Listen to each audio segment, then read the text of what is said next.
Pemirsa, elektabilitas atau tingkat keterpilihan Partai Perindo terus menunjukkan peningkatan yang signifikan jelang pemilu 2024.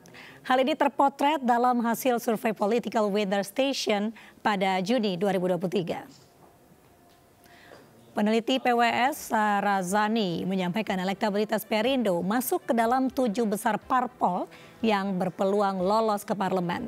Dari data PWS, partai yang dipimpin Haritanu Sudibyo ini mampu menyalip 2 parpol yang kini berada dalam parlemen, yakni PAN dan P3. Survei PWS ini dilakukan 10 hingga 18 Juni 2023 di 34 provinsi di Indonesia. Jumlah sampel yang digunakan 1.200 responden yang diperoleh melalui metode teknik pencuplikan secara acak bertingkat. Sementara margin of error yang ditetapkan 2,83% pada tingkat kepercayaan 95%.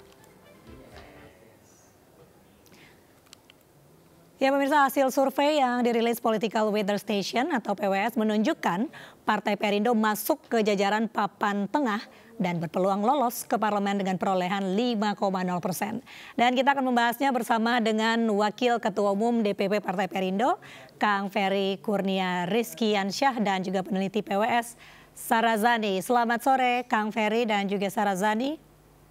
Selamat sore Mbak Mirpa. Selamat sore Mas Sarazani.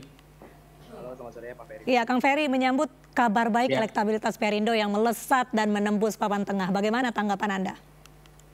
Ya, tentunya kita bersyukur ya dan apresiasi atas hasil survei yang memang menunjukkan bahwa Partai Perindo di posisi ke-7 dengan 5,0% ya, seperti itu. Jadi dari hasil survei yang dilakukan oleh PWS ini, ya menunjukkan bahwa Perindo betul-betul bisa diterima di masyarakat dan betul-betul bahwa Perindo itu sudah menjadi bagian yang penting di dalam proses elektoral 2024 itu sendiri.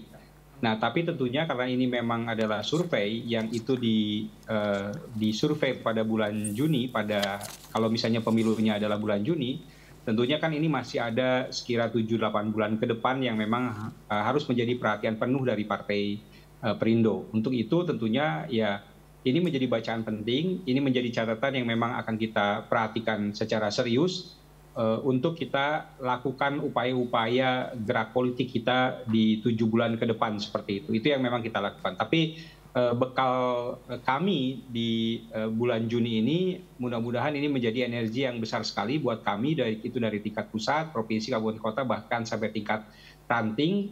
Ini menjadi poin strategis untuk kita melakukan upaya-upaya gerak politik ke depan yang lebih baik, lebih masif dan lebih terstruktur lagi, seperti itu Mbak. Ya, Kang Ferry, adakah pesan yang disampaikan oleh Pak Ketum Haritanu Sudibyo untuk para kader pasca dirilisnya hasil survei ini? Ya, tentunya ini menjadi poin penting ya untuk kita terus bersemangat kepada aktivitas gerak langkah kita ke depan. Hal-hal yang memang menjadi catatan Pak Ketua Umum kami, Pak Haritanu Sudibyo, adalah pertama bahwa seluruh bacalek-bacalek yang memang sudah masuk di dalam proses pendaftaran bacalek ini tentunya harus turun ke lapangan menyapa masyarakat secara terbuka seperti itu. Jadi ini menjadi poin penting. Yang kedua tentunya gerak mesin partai ini juga harus terus diupayakan bergerak secara dinamis, bahkan sudah masuk gigi 4 seperti itu untuk melakukan berbagai aktivitas kepemiluan. Dan yang ketiga adalah tentunya upaya-upaya ini ditunjang juga dengan semangat menginformasikan, mentransformasikan lebih jauh lagi kepada para bacalek untuk melakukan upaya-upaya melalui media-media yang memang dilakukan, baik itu media luar ruang, melalui baligo, poster dan lain sebagainya, media online ataupun media sosial, bahkan media-media penyiaran lainnya. Ini menjadi poin yang penting yang disampaikan oleh Ketua Umum kami seperti itu, Mbak.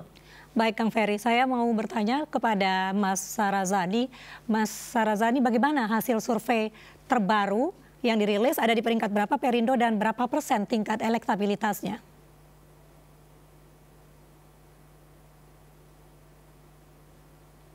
Ya, Mas Sarazani. Audionya belum terdengar. Baik, kita ke Kang Ferry terlebih dahulu. Kang Ferry, lalu bagaimana dengan strategi pemenangan yang akan digunakan oleh Perindo di pemilu mendatang? Apakah sama dengan periode lalu atau ada modifikasi yang dilakukan? Ya, tentunya strategi kita akan banyak memodifikasi dari kegiatan-kegiatan yang memang sudah kita lakukan di pemilu sebelumnya seperti itu. Jadi insya Allah ini baik itu kami dari konteks kelembagaan, para bacaleg, tentunya dengan berbagai media dan jaringan yang memang ada, itu akan kita optimalkan untuk memperkuat proses yang memang kita lakukan dalam aktivitas pemenangan. Apalagi Ketua Umum menargetkan dan memberikan kebijakan kepada kita semua bahwa target double digit atau di atas 10% ini menjadi hal yang penting untuk kita capai. Dan ini saya pikir menjadi sebuah keniscayaan ketika teman-teman semua para bacaleg dan juga optimalisasi berbagai aktivitas jaringan dan kelembagaan kita ini seiring sejalan kolektif kolegial melakukan berbagai aktivitas kegiatan yang ada. Jadi itu yang memang tentunya penting kita lakukan dalam upaya-upaya proses kita ke depan, Mbak. Ya Kang, adakah kemungkinan Perindo juga menyumbang nama bakal calon wakil presiden di pemilu mendatang? Ya, ini hal yang sangat strategis sekali. Karena di semua partai pasti juga memikirkan hal ini. Kenapa? Karena pemilu presiden dan wakil presiden serta pemilu legislatif ini bersamaan. Tentunya kita ingin mencari kotel efek yang memang ada. Nah, oleh karena itu tentunya kami kan juga ada kader kami dari Partai Perindo yaitu Tuan Guru Bajang. Saya pikir ini akan kita sondingkan, akan kita sampaikan dan kita akan bicarakan, diskusikan di dalam kesempatan dalam hal bagaimana memposisikan kader kami Tuan Guru Bajang ini untuk masuk dalam bursa calon wakil presiden yang ada. Tentunya kami karena memang kami sudah kerjasama politik dengan PDIP, dan juga dengan P3 dan Hanura, ya ini kita akan bicarakan terkait dengan soal ini. Ada hal yang memang menjadi keuntungan kami adalah bahwa Partai Perindo adalah partai yang memang mengusung inklusivitas. Tapi di dalamnya kader kami tentunya kita tahu semua bahwa Tuan Guru Bajang adalah seorang ulama, seorang Hafiz Quran, dan beliau pernah menjabat gubernur 2 periode dan juga di Senayan di DPR. Jadi dengan berbagai pengalaman dan track record yang ada, saya pikir kita optimis sekali untuk kita mengusung calon wakil presiden yang ada seperti itu, Mbak. Baik, berarti ada kemungkinan TGB bakal calon wakil presiden yang diusung oleh Partai Perindo, begitu ya. Saya akan mencoba kembali menghubungi Mas Sarazani. Selamat sore, Mas.